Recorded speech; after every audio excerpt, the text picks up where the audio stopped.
Halo teman-teman guru di seluruh pelosok Indonesia.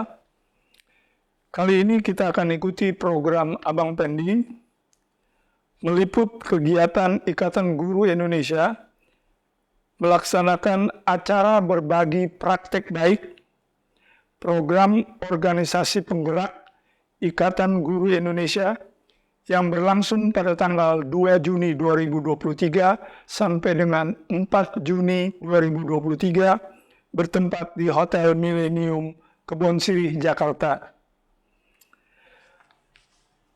Hadir di Hotel Millennium kawan-kawan kita dari banyak daerah, antara lain dari Aceh, ada yang dari Toli-Toli, ada yang dari ujung utara Sulawesi, Sangihe, Talaut, dan dari Sulawesi Utara sendiri antara lain dari Kota Mobagu, Tomohon, Belaang Mongondo, bahkan ada perwakilan dari ujung timur Indonesia, yaitu dari Papua Barat Daya, di Kabupaten Tambrau. Baiklah, kita ikuti wawancara saya dengan perwakilan dari Papua, Bapak Samuel Anari, SPD, dari Kabupaten Tambrau, Papua Barat Daya. Selamat mengikuti.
Teman-teman, ketemu lagi dengan program Abang Pendi.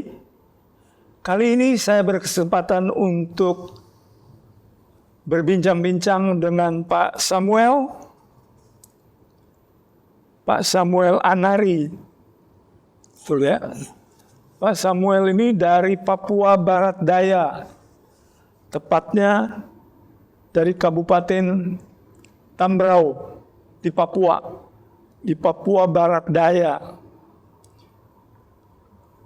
Nanti Pak Samuel juga jelaskan sedikit tentang Papua Barat Daya, karena tadinya itu masih tergabung di Papua Barat. Tapi kemudian daerah itu berkembang sehingga pecah lagi menjadi ada bagian Papua Barat Daya. Nah sekarang Kabupaten Tambrau itu masuk di Papua Barat Daya. Nah mengenai itu, Pak Samuel bisa jelaskan sedikit tentang mengapa sampai dari Papua Barat berkembang lagi ke Papua Barat Daya. Silakan Pak. Baik, terima kasih Pak. Terima kasih. Salam untuk teman-teman semua di seluruh tanah air. Selamat malam Bapak. Terima kasih untuk kesempatan di hari ini dalam kegiatan POPIG di Jakarta. Baik, terima kasih. Kabupaten Tambrau sebelumnya, artinya sebelum pemekaran beberapa provinsi di Papua dan Papua Barat. Kabupaten Tambrau berada di Provinsi Papua Barat. Papua Barat. Oleh sebab itu, kurun waktu beberapa waktu terakhir ada pemekaran Kabupaten Provinsi Papua Barat Daya, sehingga wilayah bawahannya Kabupaten Tambrau dan beberapa kabupaten lainnya membawahi Provinsi Papua Barat Daya. Dengan demikian, Kabupaten Tambrau yang tadinya ada di Papua Barat Daya, sekarang sudah berada di bawah naungan Provinsi Papua Barat Daya. Nah, saya dengar dari Pak Samuel juga tentang daerah ini itu masih agak sulit untuk berkomunikasi, kemudian untuk transportasi antar daerah ke daerah lain itu juga masih mengalami kesulitan. Seperti apa gambarannya Pak Samuel? Iya, baik, terima kasih Pak. Untuk Kabupaten Tambrau secara khusus wilayah geografisnya memang masih belum terbangun, artinya belum ada perubahan di masalah transportasi. Nah, Kabupaten Tambrau sendiri memiliki 27 distrik yang beberapa sekolah yang ada di dalamnya SD dan SMP yang sangat berjauhan. Jadi di dalamnya sekalipun kegiatan yang sifatnya untuk membuat mengumpulkan teman-teman dari sekian guru dari tiap-tiap sekolah yang ada, itu sangat susah untuk kami mengumpulkan mereka di satu titik. Nah, di dalamnya ini adalah masalah pembiayaan, karena waktu jarak daripada tempat ke tempat itu sangat jauh, sehingga juga di situ menelan banyak biaya, tetapi juga sangat mengkhawatirkan, sangat berbahaya. Kalau sopirnya pun tidak berpengalaman, disitulah juga pasti terjadi. Ini beberapa bulan terakhir kemarin ada terjadi korban, diantaranya ada anak sekolah berapa yang juga terjadi korban masalah geografis tadi, masalah jalan. Nah, jadi kita di wilayah Tambrau dari 27 distrik yang ada, sekolah yang berada di tiap-tiap kampung dan kecamatan yang ada sangat berjauhan, dan juga kita dibatasi oleh beberapa sarana komunikasi yang sangat sukar bagi kami, sehingga di situ menjadi satu titik dilema bagi kami, terutama dalam pendidikan. Banyak guru yang bisa menggunakan alat teknologi untuk menggunakan artinya untuk menyusun proses pembelajaran, yang bisa browsing, tetapi juga di situ tidak ada internet yang memadai, sehingga guru-guru yang mau mencari informasi, mencari data pendukung untuk membuat RPP dan lain sebagainya masih sangat terbatas. Padahal di sana banyak guru-guru yang punya kemampuan, yang mestinya media ini menuntut mereka untuk bisa membuat mereka menjadi guru yang juga bisa ikut berkembang dengan mengikuti perkembangan dari teman-teman atau dari tempat-tempat lain. Mungkin masalah awalnya adalah ada di masalah sarana telekomunikasi. Kemudian sarana transportasi darat, itu kendala awal di dalam kami. Masalah transportasi darat itu masih mengalami kesulitan ya, karena Ya, benar. Apakah karena belum ada jalan yang cukup baik atau apa masalahnya? Iya, masalah yang menjadi masalah begini, jalan sudah ada, tetapi jalan yang bukan jalan aspal seperti di kota. Oke. Jalan yang hanya bisa dilewati dengan kendaraan, tetapi itu pun juga sangat berbahaya karena jalan bukan jalan aspal, Pak. Bukan jalan Ya, aspal. bukan jalan aspal. Jadi itulah masalah yang bagi kami. Ya. Apakah hal-hal berbahaya itu berkaitan dengan KKB? Tidak. Tidak, kami di Kabupaten Tambrau itu tidak berkaitan dengan KKB karena kami jauh dari Papua. Oke. Kami sangat jauh. Jadi kalau ada korban itu karena apa? Korban itu karena masalah kondisi jalan. Kondisi jalan yang tadi tidak bagus, sehingga sopirnya, kalau sopirnya berpengalaman ya dia bisa kalau dia berpengalaman ya tetap bisa tergelincir. Masuk. Itu jatuhnya ke jurang ketinggian yang tidak bisa kembali, artinya benda yang jatuh tidak bisa diangkat kembali karena susah sekali. Ya. Tapi sekarang ini Pak Samuel itu bisa hadir di Jakarta karena ada program Ikatan Guru Indonesia berkaitan dengan program organisasi penggerak yang sebenarnya dari Kemendikbudristek sebenarnya. Nah, kemudian Pak Samuel itu bisa hadir di Jakarta. Ini adalah satu hal yang luar biasa. Guru atau Pak Samuel ini adalah Ketua Ikatan Guru Indonesia di Kabupaten Tambrau di Papua Barat Daya. Bisa datang hadir ke Jakarta untuk bertemu kawan-kawan dari lain daerah. Bisa Pak Samuel ceritakan nih, kumpul di sini bisa ketemu kawan-kawan dari mana saja menurut Pak Samuel? Baik, terima kasih Pak. Pertanyaan sangat bagus buat kami dan sangat menginspirasi. Saya Ketua Ikatan Guru Daerah Kabupaten Tambrau mewakili teman-teman guru yang ada di sana. Pertama, ada beberapa hal. Mewakili teman-teman kami menyampaikan banyak terima kasih yang pertama kepada pemerintah Republik Indonesia. Yang kedua, kepada Mas Menteri yang mempunyai program ini. Sehingga di sana, di tempat kami hari ini mendapat satu perubahan yang sangat signifikan, terutama dari program penggerak sendiri. Karena sudah berjalan 3 tahun ini kami mendapat beberapa perubahan yang menurut kami ini sangat luar biasa bagi kami. Dan bagian ini secara pribadi dan teman-teman saya sendiri menyampaikan banyak terima kasih. Ini kali ketiga. Kali pertama dan kedua saya tidak pernah hadir di sini. Kali ketiga ini adalah bagian terima kasih karena satu pelayanan kemanusiaan yang menurut pengamatan saya dari program pemerintah pun sendiri, tetapi juga dari sisi pelayanan kemanusiaan, teman-teman banyak dari Aceh, bahkan dari Makassar, dari beberapa daerah yang ini pernah datang sampai di tempat saya. Bagian ini jadi satu pertukaran nilai sosial kemanusiaan. Yeah. Jadi saya anggap bahwa kalau saya tinggal, saya berdosa.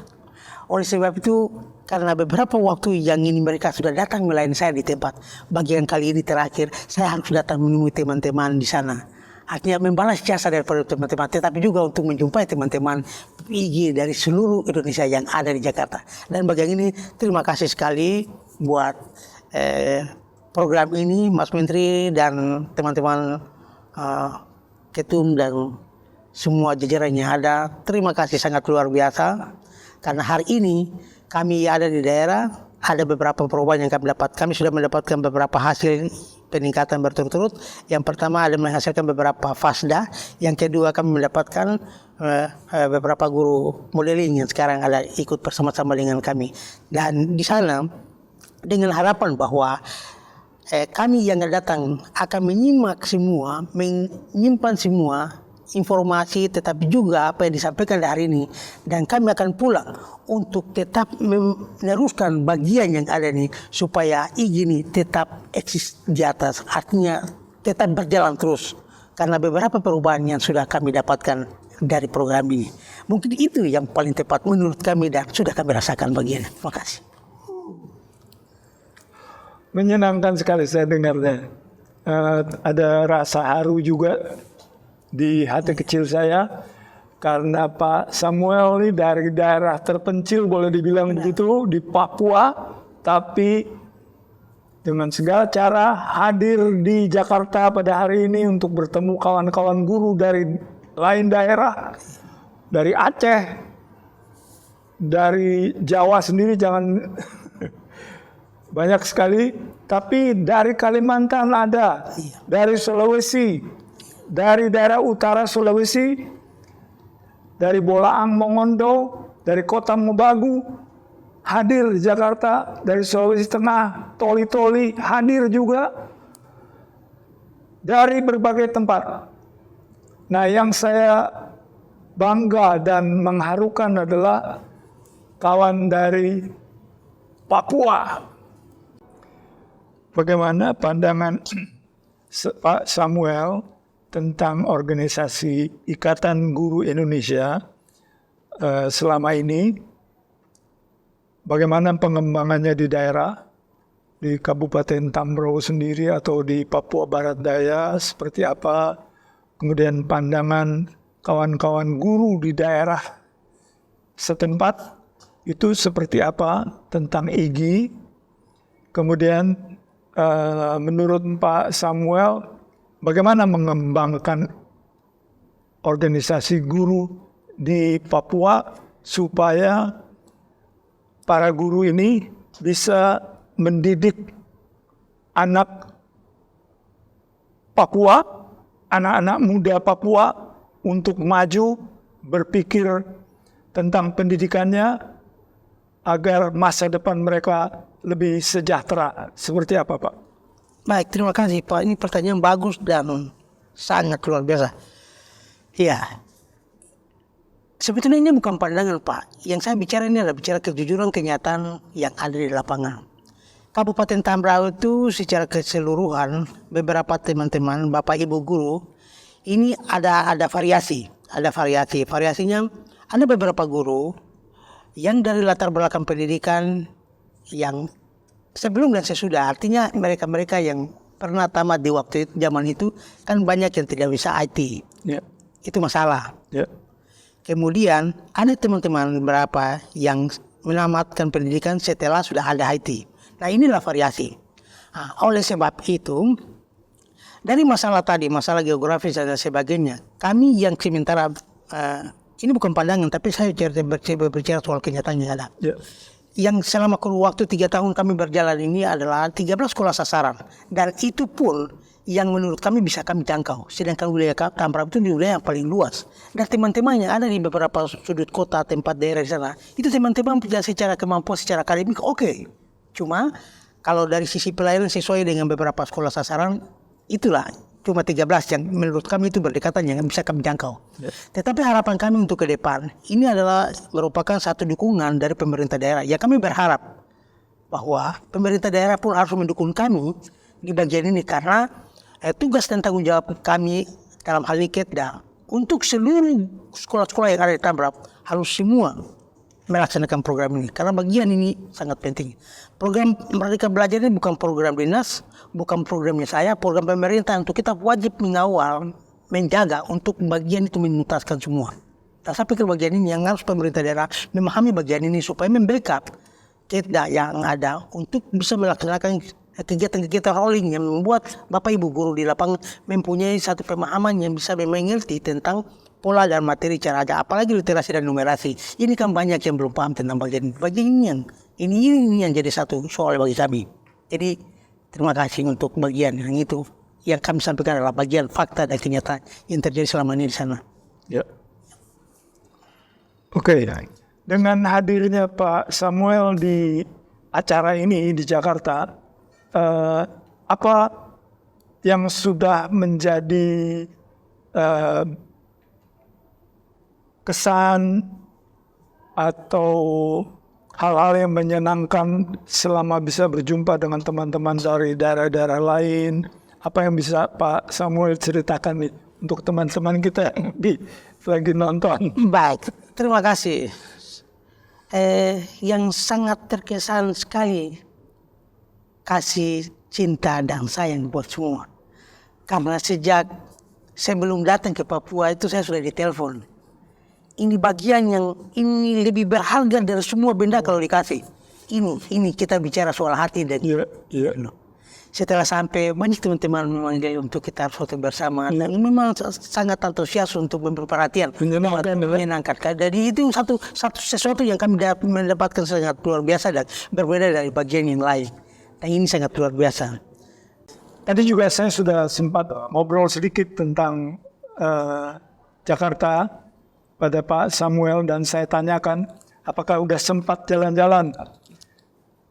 Menurut beliau, sayangnya Pak Samuel ini serius mengikuti acara untuk menjadi tanda mata atau oleh-oleh dari Jakarta nih untuk kawan-kawan di Tambrau, di Papua Barat Daya. Jadi tidak penting untuk jalan-jalan di Jakarta kemana-mana. Tapi kalau ada kesempatan, Pak Samuel tentu akan senang kalau masih sempat untuk berjalan-jalan sedikitlah di daerah Jakarta ini ke objek-objek wisata kalau sempat. Nah, saya ingin dengar sebenarnya kalau ada kesempatan Pak Samuel ingin jalan-jalan atau seperti apa, Pak? Kalau ada, tapi di luar dari kegiatan seperti ini. Kalau diundang dengan acara lain, Acara lain? yang acara jalan-jalan gitu. Harus khusus ada acara jalan-jalan. Iya. Nah, ini hal penting lagi nih untuk klien-klien kita di daerah-daerah. Intinya dulu. Jadi kepentingan untuk datang ke Jakarta itu untuk ngapain? Gitu. Jadi jangan dimanfaatkan untuk jalan-jalan. Wah, luar biasa. Ini Pak Samuel. Ya, apalagi untuk daerah. Jadi dipentingkan adalah inti Iya. kehadiran Jakarta itu untuk apa? Untuk dapat sesuatu dan sesuatu ini yang berharga untuk dipakai atau ditularkan kepada kawan-kawan di daerah di Papua. Iya. Itu luar biasa. Baik. Nah, kemudian saya berkaitan dengan peringatan hari lahir Pancasila kemarin itu, hari ini tanggal 2, kemarin tanggal 1 itu lahirnya Pancasila. Saya ingin dengar pandangan dari Pak Samuel tentang arti Pancasila, dikaitkan juga dengan Negara Kesatuan Republik Indonesia, juga masalah toleransi. Jadi jangan nanti ada diskriminasi, orang Papua disebut apa, kemudian yang dari daerah lain. Hal-hal seperti itu yang kurang baik. Nah, saya ingin pandangan Pak Samuel tentang Pancasila tadi, kemudian dikaitkan dengan toleransi yang berjalan di Papua selama ini. Silakan Pak. Baik, terima kasih. Sebetulnya kita bicara soal yang orang Papua sudah lakukan. Pancasila toleransi. Kami di Papua, sebetulnya bukan toleransi lagi. Kami anggap bahwa itu adalah bagian dari keluarga. Bagian dari milik kami yang tidak perlu kita bicara. Di Papua, di tempat saya, di Kebar, di sekolah saya itu kan mau dibilang itu Nusantara karena teman-teman dari semua pelosok dengan berbeda-beda agama. Yep. Tetapi bagian dari toleransi untuk dari lahir daripada Pancasila itu, saya selalu memberikan ruang bagi mereka. Di hari yang Nasrani punya nanti saya bagi. Teman-teman yang Nasrani silakan, teman-teman Muslim silakan. Kita anggap ini kita keluarga semua. Silakan hari Jumat nanti ada ruangan mau sholat di situ. Mau sholat? Iya silakan. Setelah melakukan aktivitas dari kedua belah pihak, misalkan Jumat berarti teman-teman Muslim, hari-hari yang Nasrani punya mungkin usbu, ibadah usbu atau hari Sabtu biasa dilakukan dengan ibadah gitu. Teman-teman juga sama-sama ambil bagian. Dan yang terjadi di sana, kami tidak pernah ada punya suatu perbedaan bagi kami. Tidak pernah. Yang kegiatan punya teman-teman dari Muslim ikut. Nanti yang di sana juga begitu. Biasanya buka sahur pagi itu untuk puasa itu teman-teman dari Nasrani juga ikut gabung ke sana. Kami hanya di sekelompok itu kami menjaga supaya jangan terjadi perbedaan pandangan pikiran sehingga muncullah satu yang membuat suasana terutama di tempat kami menjadi contoh yang artinya kurang bagus di pandangan orang, bahkan juga di pandangan banyak orang, tetapi juga di permukaan apalagi nanti di dunia gitu. Itu yang kami jaga. Dan bagian itu sejak sebelumnya sudah dilakukan sampai hari yang sekarang. Di sekolah saya teman-teman yang beragama, tapi kami rangkum semua, jadikan semua bahwa itu adalah keluarga. Semua kami sekeluarga satu rumah. Jadi tidak ada perbedaan. Yang terjadi perbedaan di antara kita adalah waktu saat nanti ibadah. Itu sendiri. Tetapi dalam komunikasi kehidupan kami di dalam lingkungan tidak pernah kami buat perbedaan. Dan itu hari lahirnya Pancasila lahir, tapi kami sudah duluan bikin. Luar biasa. Yeah. Jadi terima kasih Pak untuk bagian yang itu. Oke. Nah, untuk kedepannya nih, menurut Pak Samuel, perkembangan pendidikan di Papua itu sebenarnya bisa berjalan lebih cepat untuk kemajuan dari rakyat di Papua sendiri sebenarnya kan. Iya. Nah, sebenarnya hal-hal apa sih yang masih dibutuhkan oleh Papua untuk pendidikan secara keseluruhan di daerah Bapak? Baik, terima kasih. Pertanyaan bagus dan sesuai fakta yang ada. Saya akan menjawab. Bagian yang pertama adalah sarana pendukung komunikasi, internet. Yang kedua adalah sarana pendukung saya sampai hari yang ada ini. Saya ini kepala sekolah di SMA yang membawahi beberapa teman-teman. Sekolah saya ini kan tidak ada listrik. Nah, bagian program yang ada nih, karena setelah membawahi teman-teman dari guru-guru SD tentang POPG ini, apa materi-materi ajar, kami mau bawakan, mencoba untuk menerapkan di teman-teman di SMA, tetapi susah untuk mendapatkan bagian itu. Browsingnya dari mana? Susah. Nah, printer aja mau print susah, materi-materi yang mau dipilih susah. Jadi memang ada beberapa yang menjadi hambatan, maksudnya yang menjadi bagian yang tidak mendukung, sehingga pendidikan sebetulnya manusianya oke, tapi dari fasilitas pendukungnya saja, listrik, kemudian sarana komunikasi, tetapi juga ditambah karena kami ada di pelosok yang paling jauh, sehingga sarana penghubung juga menjadi sesuatu yang sangat bermasalah bagi kami. Dan yang ketiga, kami ada di tingkat kemahalan yang paling tinggi. Jadi memang di sana banyak uang, tapi juga tetap sama saja. Sama saja. Tapi biaya hidup juga tinggi ya di sana ya. Harga barang mahal, Pak. Mahal. Itu super mie itu super mie itu 30.000 satu bungkus. Satu bungkus. Ya. Satu bungkus. Jadi memang susah. Teman-teman, saudara-saudara pedagang yang menjual memang mau disalahkan tidak bisa, karena memang masalah faktor angkutan hubungan tadi. Ya, memang transportasi. Ya, tadi. Bagaimana mobil aja angkut, solar kan beli. Bagaimana kalau mau tidak dapatkan? Bagaimana? Tapi kan harga solar atau bahan bakar tadinya bensin itu jauh lebih tinggi dari daerah-daerah lain di Indonesia. Tapi kemudian oleh Pak Jokowi sekarang sudah diratakan menjadi sama, sebenarnya jadi lebih murah. Yang di sana terjadi seperti itu, tidak ada bilang turun, semua harga masih naik itu. Tetap naik. Harganya masih. Kemudian tadi mengenai internet juga masih sulit masuk. Internet masih susah. Untuk hanya bisa baca WA, tapi kalau browsing tidak bisa. Browsing nggak bisa. Berat sekali. Itu ditambah. Makanya susah kita mendapatkan informasi. Jadi kalau macam ada pesan WA yang macam ada pesan macam YouTube apa nih? Untuk kita mau buka lihat macam biasa dari teman-teman di grup kita ini kan ada sharing materi. Susah. Bisa kita ini hanya bisa baca tulisan. Jadi kalau mau browsing buka video agak susah. Beratnya. Tapi kembali tadinya kan kabupaten itu masih masuk dalam Papua Barat. Kemudian ada pemekaran menjadi Papua Barat Daya. Ya.